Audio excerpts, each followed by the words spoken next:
Olá pessoal, tudo bem com vocês? Hoje vamos aprender sobre os conjuntos numéricos. Eles mostram como os números são classificados e organizados com base em suas características e propriedades. Entender os conjuntos numéricos é muito importante para dominar conceitos de matemática e avançar nos estudos. Então, pegue seu papel e sua caneta, anote tudo e vamos juntos aprender matemática. Olá, aqui quem fala é o professor Rodrigo, do canal Matemático Raiz de X, e hoje eu estou aqui para te ensinar de uma maneira fácil e bem dinâmica a matemática. Peço aí que você curta, compartilhe esse vídeo com seus amigos e se inscreva no canal para mais aprendizado. Vamos lá!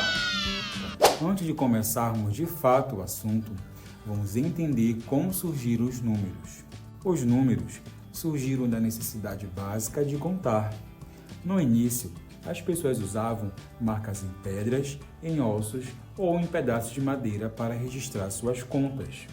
Um exemplo famoso é o osso de Xango, um osso de babuíno considerado uma das primeiras calculadoras da humanidade.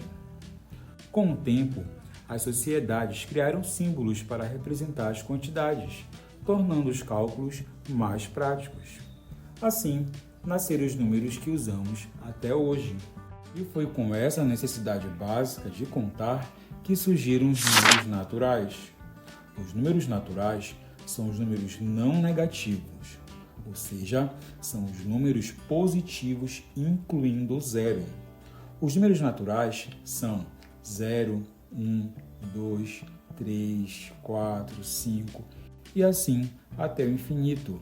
Lembrando que o conjunto dos números naturais é um conjunto infinito positivamente.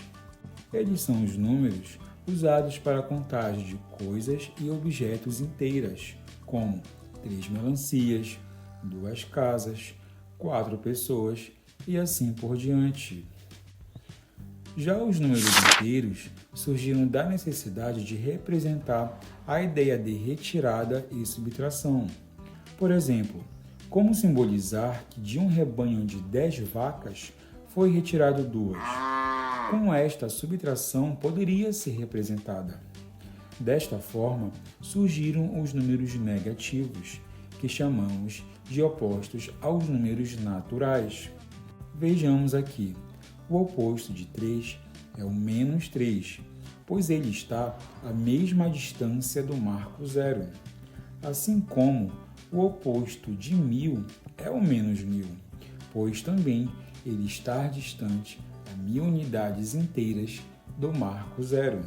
Podemos dizer que os números inteiros são os números naturais, que são os números positivos incluindo zero, mais os seus opostos, que são os negativos.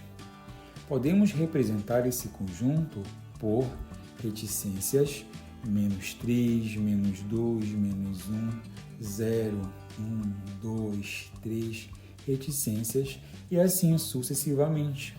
Lembrando que o conjunto dos números inteiros são infinitos tanto positivamente quanto negativamente. Agora, vamos ver os números racionais. Os números racionais surgiram da necessidade de representar uma parte não inteira de algo ou alguma coisa. Por exemplo, como um vendedor pode representar que uma pessoa comprou 3 melancias e meia.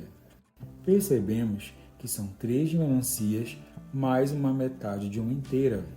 Daí, surgiu a ideia de se fazer uma representação dessas partes não inteiras. Neste caso, temos que os números racionais podem ser representados pelas frações, que são números que possuem um numerador e um denominador separados por uma razão, e também podem ser representados por números decimais, que são números com vírgula. Esses números com vírgula podem ser decimais finitos ou decimais infinitos periódicos, que chamamos de dízimas periódicas. Este assunto de dízimas periódicas ficará para uma próxima aula, tudo bem? Logo, o conjunto dos números racionais podem ser representadas principalmente pelas frações e pelos números decimais. Agora, vamos a uma observação muito importante e eu peço a atenção de vocês. Podemos dizer que os números inteiros também são números racionais, já que também podemos representá-los como fração. Exemplo, o -2 é um número inteiro, porém, ele também pode ser representado como uma fração.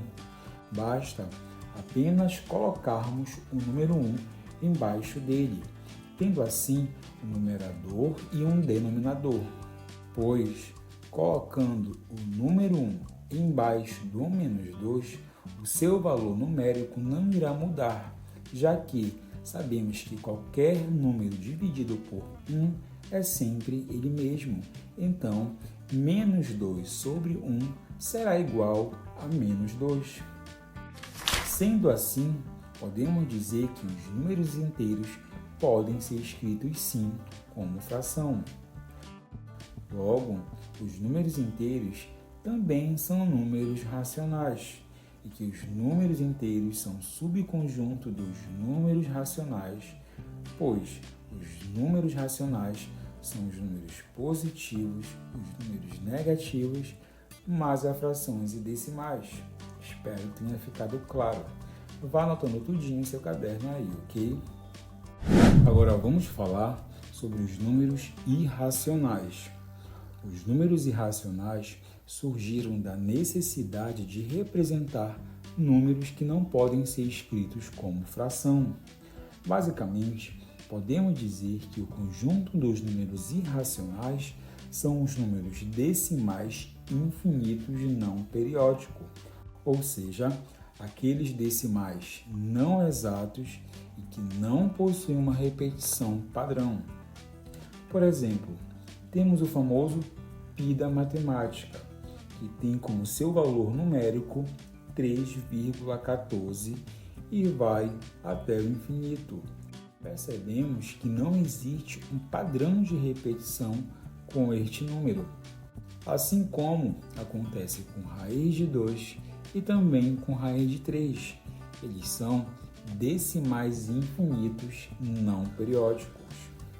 Por fim, temos o conjunto dos números reais, que é a união de todos os conjuntos numéricos, os naturais, inteiros, racionais e irracionais. Os números reais incluem todos os números que podemos usar no dia a dia. E assim, fechamos nossa aula de conjuntos numéricos.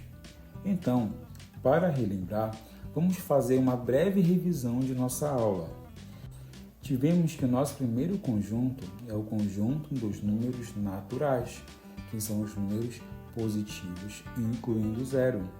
Em seguida, tivemos o conjunto dos números inteiros, que são os números positivos e negativos, incluindo zero. Em seguida, tivemos o conjunto dos números racionais, que são representados principalmente pelas frações, número decimais e as dízimas periódicas. Depois, o conjunto dos números irracionais, que são os números decimais infinitos não periódicos, ou seja, que não têm fim e não possuem padrão de repetição. E por fim, o conjunto dos números reais, que é a união da soma de todos os conjuntos existentes. Beleza? E assim finalizamos nossa aula sobre conjuntos numéricos. Espero que você tenha anotado tudo e aprendido bastante. Não se esqueça de baixar a apostila no link abaixo para revisar o conteúdo. Qualquer dúvida, deixe nos comentários que irei responder para estar sempre melhorando nossa aula. Ou fale comigo pelo Instagram, @raizdx.matemática. E lembre-se, curta, compartilhe e se inscreva no canal para não perder as próximas aulas. Até a próxima!